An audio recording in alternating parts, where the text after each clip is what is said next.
O'z amakimning qiziga. Yoshligimdan bir hovlida, bir dasturxon atrofida singlim deb katta bo'lgan qizga telbalarcha oshiq bo'lib qoldim. O'sha tunda otam telefonimni tortib olib, bizning yashirin sevgi yozishmalarimizni o'qib qolgandi. U menga shunday qattiq tarsdagi tushirdiki, yuzimdan qon sizdi. Sen itdan tarqagan, o'z jigaringning ko'ziga qanday qilib yomon niyatda qarading deb bo'g'zimdan oldi. Mening yuragim esa qon yig'lab, dada, men unga yomon niyatda qaramadim, men uni xudodek sevib qoldim, deyishga zo'rg'a mador topar edi. Bizning sevgi avval boshidan do'zax va la'nat olovida yonishga mahkum qilingan ekan. Assalomu alaykum. Inson qalbining eng ziddiyatli, qonun-qoidalarga bo'ysunmaydigan va ba'zan taqiqlangan tuyg'ulariga asir tushgan insonlar qismatiga qiziqadigan qadrdon hikoyachi Momo kanalining obunachilari. Agar siz bizning pinhona ishq, oilaviy sirlar va ko'z yoshlarga to'la dunyomizga ilk bor qadam qo'yayotgan bo'lsangiz, obuna bo'lishni va like tugmasini bosib qo'yishni unutmang. Qulayroq joylashib oling.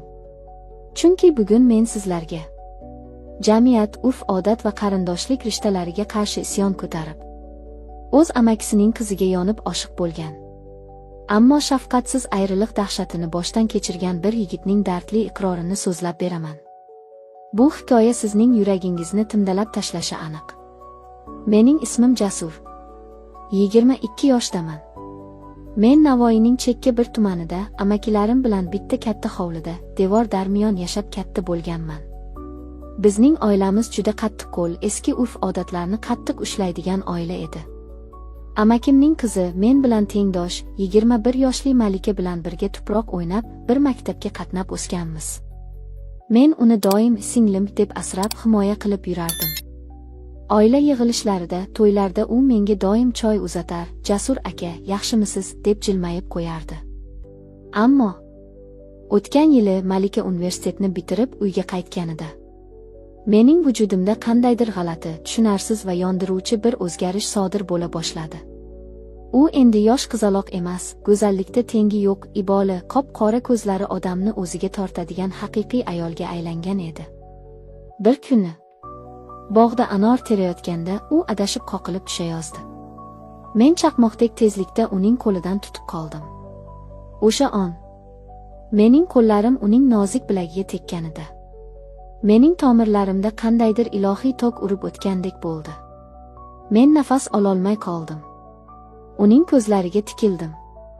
U ham yuzini olib qochmadi. Uning ko'zlarida men singilning minnatdorchiligini emas, balki ayolning titroq va yashirin ehtirosini ko'rgandek bo'ldim. O'sha kundan boshlab mening aqlim, irodam parcha-parcha bo'ldi. Men tunlari uxlolmay chiqardim. Jasur, jinni bo'ldingmi? Axir u sening qarindoshing, jigaring-ku deb o'zimni urishardim. Lekin yuragimga, ko'zlarimga buyruq bera olmasdim. Men oilaviy yig'ilishlarda faqat uni qidiradigan, u kulsa yuragim yorilib ketgudek quvonadigan yovvoyi bir oshiqqa aylandim. Bir necha oy biz faqat ko'z urishtirib, jimgina yonib yurdik. Uning menga bo'lgan munosabati o'zgarganini men sezardim. Va nihoyat kuz kunlarining birida uydagilar qishloqqa to'yga ketganda biz bog'da yolg'iz qoldik. Men dildirab uning yoniga keldim va Malika, men senga ortiq singlimdek qaray olmayapman. Meni kechir, lekin men seni o'lesigacha sevib qoldim, dedim ovozim qaltirab. U yig'lab yubordi. U o'zini mening bag'rimga otdi va men ham seni yillardan beri yashirincha sevaman, Jasur. Lekin biz qanday yashaymiz? Bular bizni tiriklayin ko'madi-ku deb ho'ngrab yig'ladi. Men uning ko'z yoshlarini artib peshonasidan o'pdim. Qo'rqma. Men erkakman. Men seni hech kimga bermayman deb va'da berdim.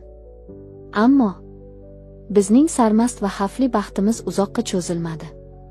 Qishning izg'irinli tunlaridan birida men yotog'imda Malika bilan yashirincha sim-siyosib yotardim.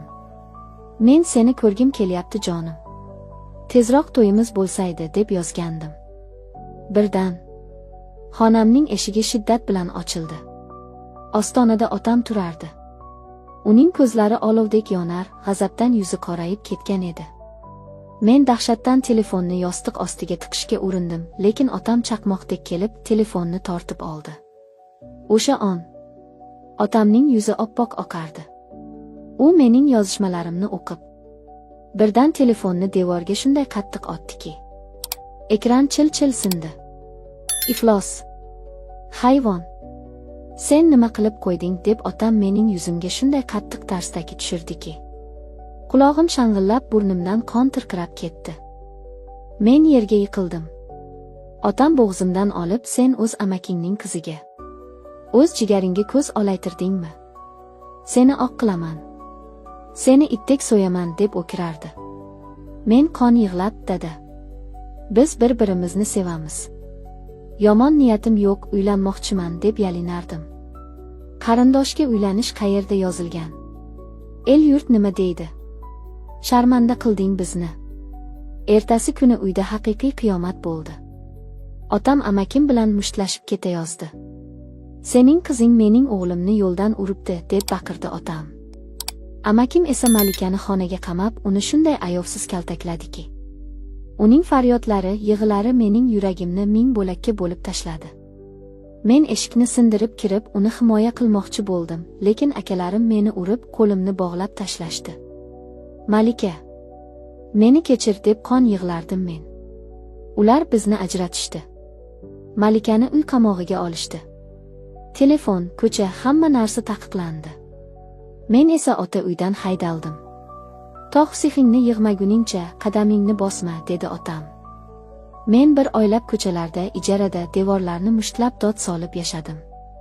Men uni o'g'irlab ketmoqchi edim. Lekin bir oydan so'ng menga noma'lum raqamdan bittagina SMS keldi. Jasur, meni kechir. Bugun meni boshqa insonga, uzoq qarindoshimizga fotiha qilishyapti. Otam qon qusib yotibdi, onam o'zini osmoqchi bo'ldi. Men ularning o'limiga sababchi bo'lolmayman. Mening baxtim o'z oilamning qoni evaziga kerak emas. Meni unut. Sen har doim mening yuragimdasan. Alvido. Bu so'zlar mening yuragimga sanchilgan o'lim hukmi edi. U meni sevishdan to'xtamagan edi. U shunchaki o'z oilasi uchun o'zini, o'z muhabbatini qurbon qilgandi. Men o'sha tunda ko'chada, yomg'ir ostida dod solib yig'ladim. Nega? Nega qarindosh bo'lib tug'ildik biz? Nega sevgi shunday shafqatsiz? Hozir yillar o'tdi.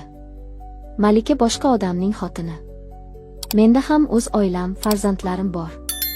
Lekin mening qalbimning eng tubida qorong'u, hech kim kira olmaydigan bir qabr bor. U qabrda mening yoshligim, mening qonli va taqiqlangan yagona muhabbatim yotibdi. Men baxtliman deb hammaga kulib qarayman. Ammo yomg'ir yoqqanda yoki tasodifan amakimning uyi tomonga o'tib qolganimda, meni o'sha dahshatli olov, o'sha yondiruvchi dard qaytadan yondira boshlaydi. Azizlarim, ba'zan yurak shunday joylarga boshlab boradiki, u yerda faqatgina azob va ko'z yosh kutib turganini aqlimiz ham tushunolmaydi. Sevgi ba'zan bizni baxtga emas, bir umrlik qurbonlikka, shafqatsiz xotiraga tortar ekan. Siz mening qonli muhabbatim, otamning shafqatsizligi va Malikaning qurbonligi haqida nima deb o'ylaysiz? Mening joyimda bo'lsangiz nima qilardingiz? Qarindoshlar o'rtasidagi sevgiga sizning munosabatingiz qanday? Iltimos, izohlarda o'z achchiq xulosalaringizni yozib qoldiring. Hikoyachi Momo kanaliga obuna bo'lishni unutmang. Xayr azizlarim. O'z yuragingizni asrang.